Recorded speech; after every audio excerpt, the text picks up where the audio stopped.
देख विनय, हमारे पास हमारे माँ बापा की ज्यादा जमीन नहीं है, इसीलिए नदी किनारे जो जमीन है वो तू रख ले और गांव में जो जमीन है वो मैं रख लेता हूँ। लेकिन भैया, नदी किनारे वाली जमीन तो बंजर पड़ी हुई है। देवर जी, जमीन तो आपको वही लेनी पड़ेगी। अगर आपको वो जमीन चाहिए तो ले लीजिए, वरना आपको वो जमीन भी नहीं मिलेगी। भाभी, यहाँ हम दो भाइयों में बात चल रही है, आप बीच में ना बोले तो ज्यादा अच्छा होगा। विनय, तुझे नहीं लगता तू अपनी भाभी से ज्यादा ही जुबान चला रहा है? तू अपनी औकात भूल गया है क्या? विनय, रहने दीजिए, हम इन लोगों से जीत नहीं पाएंगे क्योंकि ये पैसे वाले हैं।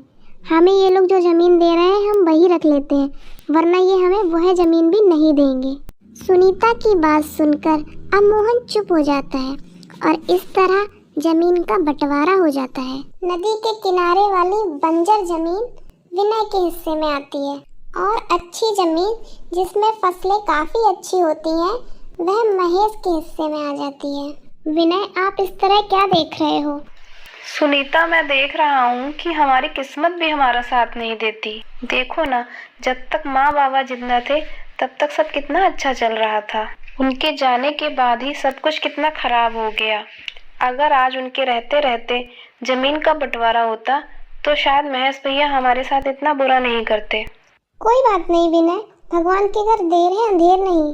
अगर उन्होंने हमारे हिस्से में ये बंजर जमीन लिखी है तो इसकी कोई ना कोई वजह जरूर होगी। हम भले ही गरीब हैं, लेकिन हमें जीवन कैसे जीना है ये ऊपर वाला ही बताएगा।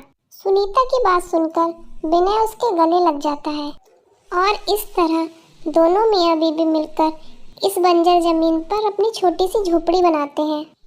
समय यूं ही गुजरता है और गुजरते समय के साथ दिन प्रतिदिन महेश और अमीर और विनय और गरीब होता जाता है। ऐसे ही एक दिन सुनीता की तबीयत बहुत खराब हो जाती है, लेकिन विनय के पास इतने पैसे नहीं थे कि वह अपनी पत्नी का इलाज करा सके।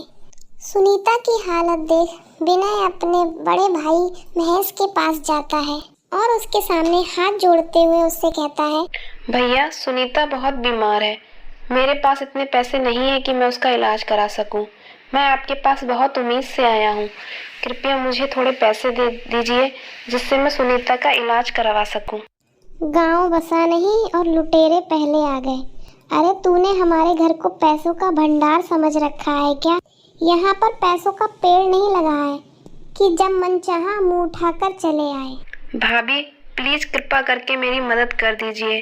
यदि आज उसको दवा नहीं मिली तो वह मर जाएगी। मरती है तो मर जाए, उससे हमें क्या। वैसे भी जब हमने जमीन बांटी तभी हम लोगों का रिश्ता भी बढ़ चुका था। विनय अपने भैया भाभी से कुछ पैसों की मदद मांगने की आस में उनके पास गया था, लेकिन उसे वहां से भी निराशा मिलती है। जिसके बाद विनय अपनी बंजर जमीन पर रोते हुए खेती के लिए खुदाई करना शुरू कर देता है। जैसे जैसे वह खुदाई करता वैसे वैसे मौसम में बदलाव आता रहता। ये क्या है? जैसे ही विनय उस लाल कपड़े को हटाता है उसकी आंखें चौंधिया जाती हैं, क्योंकि उस मटके में सोने के अंगूर रखे हुए थे। ये क्या? ये तो सोने के अंगूर हैं। विनय जैसे ही उस सोने के अंगूर को बाहर निकालता है वैसे ही देखता है कि उन सोने के अंगूर के नीचे एक अंगूर और रखा है, जो एक मामूली अंगूर के साइज का नहीं बल्कि उससे बड़ा अंगूर था, जिसका रंग नीला था। ये क्या है? ये अजीब सा मटका हमारे खेत में, और इस मटके में सोने के अंगूर हैं और इनके बीच में एक और अंगूर है जिसका रंग नीला है। मैंने आज से पहले इस नीले अंगूर को कभी नहीं देखा। विनय यह बात बोल ही रहा होता है कि तभी अंगूर का गुच्छा उसके हाथ से कूदकर उसके खेत में गिर जाता है और कुछ ही देर में उसकी बंजर जमीन पर अंगूरों का बगीचा आ जाता है और हर डाल में नीले अंगूर थे। यह देखते ही विनय को यह समझने में देर नहीं लगती कि यह अंगूर कोई साधारण अंगूर नहीं बल्कि जादुई अंगूर हैं। यह कैसा चमत्कार है? मुझे तो अपनी आंखों पर विश्वास ही नहीं हो रहा है।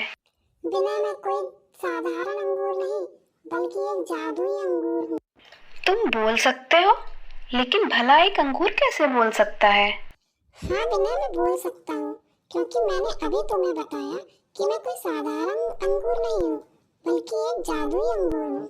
और यह जो बगीचा तुम देख रहे हो, ये अब से तुम्हारा ही है। लोगों को यह जमीन देखने में बंजर लगती थी, जिस कारण कोई भी इसे खरीदना नहीं चाहता था। तुम्हारे पिता ने इस जमीन को खरीदा, परंतु वे भी इसकी सच्चाई से वाकिफ नहीं हुए। तुमने दुख में ही सही, परंतु इस जमीन को खरीदा और तुमने इसे इतना गहरा खोदा कि तुम मुझ तक पहुंच गए। आज से इस बाग के मालिक तुम हो। और हाँ, यह जादुई अंगूर कोई मामूली अंगूर नहीं, बल्कि एक आयुर्वेदिक अंगूर भी है। आयुर्वेदिक अंगूर? वो कैसे? विनय, यदि तुम इस अंगूर को किसी बीमार व्यक्ति को खिला देते हो तो उसकी तबीयत बिल्कुल ठीक हो जाएगी, चाहे वह रोग कितना भी पुराना क्यों ना हो। जादुई अंगूर की बात सुनकर कहीं न कहीं विनय के मन में एक आस जागती है और वह जगमगाती आंखों से उत्साह भरे स्वर से अंगूर से सवाल करता है। अगर ऐसी ही बात है तो क्या मैं इस जादुई नीले अंगूर को अपनी पत्नी को खिला सकता हूँ? क्योंकि मेरी पत्नी की हालत बहुत गंभीर है और किसी ने भी मेरी मदद नहीं की। हाँ, तुम अपनी पत्नी को यह अंगूर खिला सकते हो। तुम्हारी पत्नी यह अंगूर खाते ही बिल्कुल पहले की तरह हो जाएगी। अच्छा, अब मैं चलता हूँ। जब भी मेरी जरूरत हो मुझे याद कर लेना। और हाँ, इस बगीचे का उपयोग अपने लालच के लिए नहीं, बल्कि दूसरों की मदद करने के लिए करना। इतना कहते ही वह जादुई अंगूर एक मामूली अंगूर में बदल जाता है। इसके बाद विनय उस जादुई अंगूर को उस सोने के मटके में ही रख देता है और बगीचे से कुछ अंगूर तोड़कर अपनी पत्नी सुनीता के लिए ले जाता है। वह देखता है कि सुनीता का खांसते हुए बुरा हाल हो रहा है। वह मटके से पानी निकालकर सुनीता को पिलाता है और उसे वह अंगूर खाने के लिए देता है। सुनीता, तुमने कई दिनों से कुछ नहीं खाया, इसीलिए तुम्हारी तबीयत और खराब हो गई है। एक काम करो, तुम ये अंगूर खा लो।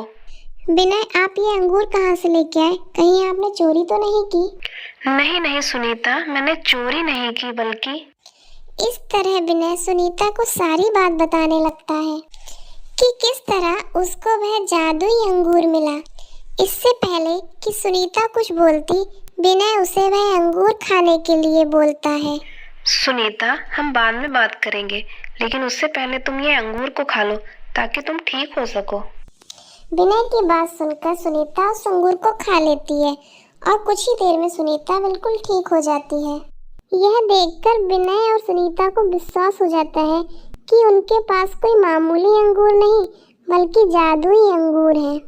विनय फैसला करता है कि वह अपने बगीचे की देखरेख करेगा और इसके साथ ही जिस किसी को भी उस नीले अंगूर की जरूरत होगी वह उसे फ्री में वह अंगूर दे देगा। समय बीतता है और समय के साथ साथ वह ऐसा ही करता है। विनय, दूसरों की मदद करके कितना अच्छा लग रहा है ना? ठीक कहते हैं सब लोग कि दूसरों की मदद करके बहुत अच्छा लगता है। लोगों का तो पता नहीं, लेकिन सुनीता, तुमने मुझे वह हिम्मत दी जो आज तक किसी ने नहीं दी। तुमने कहा था भगवान के घर देर है लेकिन अंधेर नहीं। वे एक रास्ता बंद करते हैं तो दूसरा रास्ता खोल देते हैं। और देखो, सच में उन्होंने हमें एक नया रास्ता दिखाया है। और इस तरह विनय और सुनीता अक्सर लोगों की मदद किया करते और बदले में लोग उन्हें उनकी कीमत अदा करके जाते।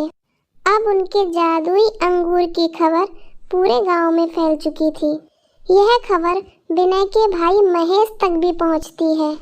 हमसे तो बहुत बड़ी भूल हो गई कि हमने वो बंजर जमीन विनय को दे दी। काश हमने वो बंजर जमीन विनय को नहीं दी होती तो आज हम उस जमीन पर राज कर रहे होते। वह जादुई अंगूर विनय के नहीं बल्कि हमारे हाथ लगते।